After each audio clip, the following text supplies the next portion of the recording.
आपको जिरान participle same लगता है तो डोंट वरी, मैं हूं ना। सेंटेंस का स्ट्रक्चर सिंपल होता है। सब्जेक्ट के बाद प्रेडिकेट आता है और प्रेडिकेट में वर्ब होता है और ऑब्जेक्ट होता है। और हमेशा याद रखें, सब्जेक्ट और ऑब्जेक्ट नाउन या प्रोनाउन होगा। सब्जेक्ट वो है जो कुछ करता है। ऑब्जेक्ट को पहचानना एकदम आसान है। आप सिर्फ किया, किसको, कौन सा क्वेश्चन करिए और जो आंसर आएगा वो ही ऑब्जेक्ट होता है। और एक बात, वर्ब के बिना सेंटेंस नहीं होता है, इसलिए वर्ब को इंग्लिश सेंटेंस में हार्ट कहलाता है। ये दोनों सेंटेंस को गौर करिए। Rahul loves music, Rahul loves singing. इसमें जब क्या क्वेश्चन करेंगे, जो आंसर आएगा ये ऑब्जेक्ट है। तो ये म्यूजिक आता है, सिंगिंग आता है, तो ये ऑब्जेक्ट होता है। राहुल यहाँ पर काम कर रहा है, इसलिए राहुल सब्जेक्ट है। और जो मिडिल वर्ड है ना, ये वर्ब है। वर्ब के बिना सेंटेंस तो नहीं पूरा होता है। तो आप समझ गए, एक सेंटेंस में सब्जेक्ट होता है, इसके बाद वर्ब होता है और लास्ट में ऑब्जेक्ट होता है। और जो काम करता है वो सब्जेक्ट है, और किया, किसको, कौन सा क्वेश्चन करने से जो आंसर आएगा वो ऑब्जेक्ट होता है।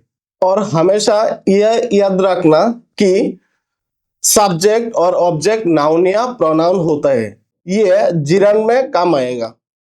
देखो जिरन क्या होता है, जब वर्ब के साथ आईएनजी होने पर यह नाउन के तरह काम करता है तो यह जिरंड है।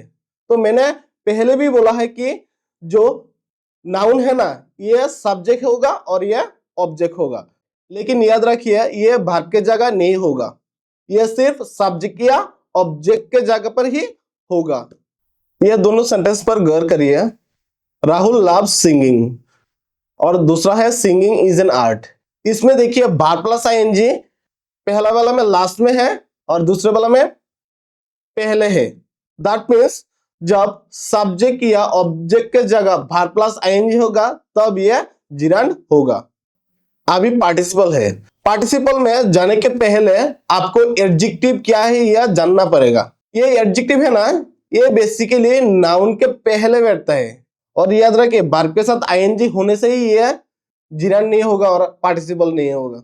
पार्टिसिपल तीन तरह का होता है। एक है प्रेजेंट पार्टिसिपल, दूसरा है पास्ट पार्टिसिपल और तीसरा है परफेक्ट पार्टिसिपल। प्रेजेंट पार्टिसिपल में वर्ब प्लस आईएनजी होगा जो एडजेक्टिव की तरह काम करता है। और जब वर्ब का थर्ड फॉर्म एडजेक्टिव के तरह काम करता है, यह पास्ट पार्टिसिपल होता है।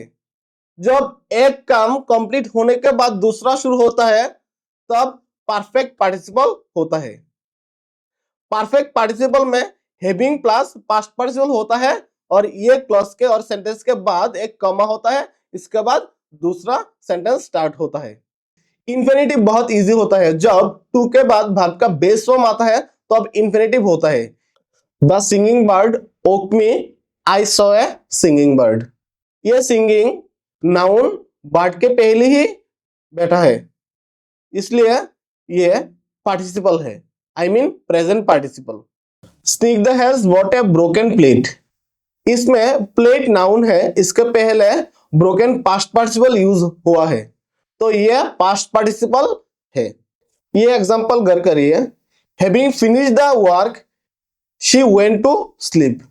इसमें हैविंग फिनिश्ड द वर्क, इसमें हैविंग प्लस पास्ट पार्टिसिपल है और एक काम होने के बाद दूसरा काम शुरू होगा, इसलिए यह परफेक्ट पार्टिसिपल है। अभी डाउट्स क्लियर करने का टाइम है। मैंने सब एग्जांपल्स एक साथ शो किया हो, अब गौर से देखिए। जो पहला सेंटेंस है ना, इसमें देखिए जो वर्ब इज है, इसके पहले एक ही वर्ड है जो वर्ब प्लस आईएनजी। और हम लोग जानते हैं कि वर्ब के पहले सब्जेक्ट आता है। यहां पर क्या हुआ है, वर्ब प्लस आईएनजी सब्जेक्ट की तरह काम करते हैं, इसलिए यह जिरांड होता है।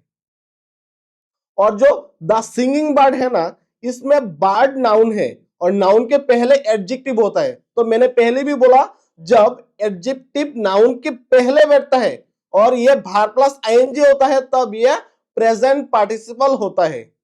तो मैंने क्या कहा, जिरन में वर्ब प्लस आईएनजी के बाद नाउन नहीं होगा, लेकिन पार्टिसिपल में भार प्लस आईएनजी के बाद नाउन होगा, क्योंकि एडजेक्टिव नाउन के पहले बैठता है। Snigdha has broken the plate, Snigdha has bought a broken plate.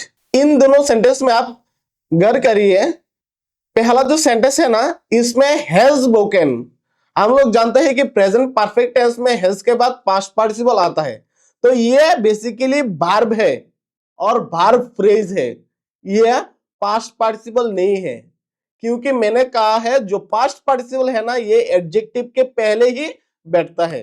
दूसरे सेंटेंस में क्या हुआ है, Snigdha has bought a broken plate. जो प्लेट है ना, ये बेसिकली नाउन है, इसके पहले ब्रोकन जो वर्ब का थर्ड फॉर्म है, ये एडजेक्टिव की तरह काम करता है, क्योंकि एडजेक्टिव नाउन के पहले ही बैठता है, तो ये पास्ट पार्टिसिपल है। और इंफिनिटिव तो एकदम इजी है, क्योंकि ये टू प्लस वर्ब का बेस फॉर्म से शुरू होता है। इन एग्जांपल्स पर गौर करिए। I want to learn English, इसमें टू प्लस बेस लर्न है, इसलिए यह इंफिनिटिव है। शी लाइक्स टू डांस, इसमें टू प्लस वर्ब का बेस फॉर्म डांस है, इसलिए यह इंफिनिटिव है। दे डिसाइडेड टू ट्रेवल, इसमें टू प्लस वर्ब का बेस फॉर्म ट्रेवल है, इसलिए यह इंफिनिटिव है।